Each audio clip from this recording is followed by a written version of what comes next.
రేవంత్ సిద్దిపేటకు రా, ఎవరో ఎందుకు నువ్వే ఇక్కడ పోటీ చేయి. ముఖ్యమంత్రికి ఎమ్మెల్యే హరీష్ రావు సవాల్. నేను చెప్తున్నాను కదా, ముఖ్యమంత్రి రేవంత్ రెడ్డి, హరీష్ రావు ఇద్దరు కూడా రాజీనామా చేసి బరిలోకి దిగండి. రేవంత్ రెడ్డి కొడంగల్కు రాజీనామా చేయాలి, హరీష్ రావు సిద్దిపేట రాజీనామా చేసి రేవంత్ రెడ్డి వచ్చి సిద్దిపేటలో పోటీ చేయాలి. చూద్దాం ఎవడి దమ్ ఏందో చూద్దాం, ఎవడు మొగోడో ఎవడు చాతగాని దద్దమో తెలుద్దాం. ఆ దమ్ముందా అని రేవంత్ రెడ్డి మేము స్పష్టంగా అడుగుతున్నాం. నువ్వు ఎవరినో పోటీ చేయడం కాదు. ఇప్పుడు హరీష్ రావు మీరు రిజైన్ చేస్తా అని చెప్పండి, హరీష్ రావు కూడా రిజైన్ చేయించే ప్రయత్నం మేము చేస్తాం. మాలాంటి వాళ్ళు ఖచ్చితంగా ప్రెజర్ చేస్తాం. ఎందుకంటే అప్పుడు హరీష్ రావు కనుక రిజైన్ చేయలేదనుకోండి 100% తెలంగాణ సమాజం ముందు ద్రోహిలాగా చూపిస్తాం. లేదంటే రేవంత్కు భయపడుతున్నాడా అని కూడా అంటాం, బరాబర్ అంటాం. సో రేవంత్ ఇప్పుడు ఏం చేయాలి? రేవంత్ రెడ్డి స్పష్టంగా కొడంగల్కు రాజీనామా చేయాలి. కొడంగల్కు రాజీనామా చేసి సిద్దిపేటకు రాజీనామా చేసే విధంగా హరీష్ రావు పైన ప్రెజర్ చేయాలి.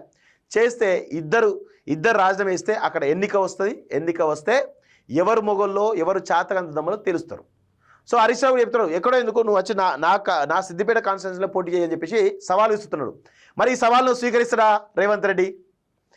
స్వీకరించి నేను దమ్మున్న మొగోని హరీష్ రావు కంటే మొగోని అని చెప్పేసి నిరూపించుకోగలుగుతాడా రేవంత్ రెడ్డి? చూద్దాం మరి ఈ సవాల్ని స్వీకరించి మొగోడవుతాడా లేకపోతే చాతక దద్దమవుతాడా చూద్దాం. సో రాష్ట్రంలో సవాళ్ల పర్వం కొనసాగుతోంది. వచ్చే ఎన్నికల్లో సిద్దిపేటలో కాంగ్రెస్ అభ్యర్థిని గెలిపిస్తే మంత్రి పదవి ఇస్తారని ఇటీవల నర్మేట సభలో సీఎం రేవంత్ రెడ్డి ప్రకటించిన విషయం తెలిసిందే. సీఎం వ్యాఖ్యలపై తాజాగా మాజీ మంత్రి సిద్దిపేట ఎమ్మెల్యే హరీష్ రావు స్పందించారు. ఎవరో ఎందుకు సిద్దిపేటకు నువ్వే వచ్చి పోటీ చేయి రేవంత్ అని బీఆర్ఎస్ ఎల్పీ ఉపనేత సవాల్ విసిరారు. తల కిందకు కాలు పైకి పెట్టిన రేవంత్ రెడ్డి మరోసారి ముఖ్యమంత్రి కాలేడని ఆయన జోస్యం చెప్పారు. 100% కరెక్టే, కానీ నేనేమంటున్నాను, మీరు రిజైన్ చేయడానికి సిద్ధంగా ఉన్నారా? బై ఎలక్షన్ పోవడానికి సిద్ధంగా ఉన్నారా? మీరు సిద్ధంగా ఉన్న ప్రకటించండి చూద్దాం. హరీష్ రావు గారు నేను రిజైన్ చేస్తా, ఉప ఎన్నికలో పోదామా అని చెప్పేసి ఒక సవాల్ విసిరండి. రేవంత్ రెడ్డి పోటీ చేస్తా అంటే నేను కూడా పోటీ చేస్తా. రేవంత్ రెడ్డి కొడంగల్ రాజీనామా చేయాలి, హరీష్ రావు ఇక్కడ రాజీనామా చేయాలి. ఇద్దరు రాజీనామా చేసి సిద్దిపేటలో ఇటు హరీష్ రావు రేవంత్ రెడ్డి ఇద్దరు పోటీ చేస్తే తేలుద్దాం.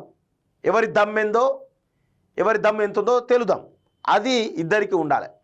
నాకు తెలిసి రేవంత్ రెడ్డి అట్లా రాయిసిరిండు, అంతే రాయిసిరిండు, కానీ ఆయనకే తగులుతున్న విషయం అర్థం చేసుకోలేదు. సో ఇప్పుడు ఈయన ఇచ్చినటువంటి సవాల్ ఏవైతుందో రేవంత్ సిద్దిపేటకు రా అని చెప్పి సవాల్ వేస్తే తీసిండో ఆ సవాల్ని స్వీకరిస్తాడా లేదా రేవంత్ రెడ్డి? నేనేమంటున్నాను, రేవంత్ రెడ్డి ఖచ్చితంగా స్వీకరించాలి. లేకపోతే ఇక నువ్వు పనికిమాలిన దద్దమ్మ అని తెలంగాణ సమాజం అనుకుంటుంది. ఇప్పటికే కాంగ్రెస్ పార్టీలో బండబూతులు తిడుతున్నారు. అసలు మైక్ ముందర పెట్టే లేటు, మొత్తం లకారంతో తిడుతున్నారు. అంత ఘోరంగా ఉంది మీ పరిస్థితి.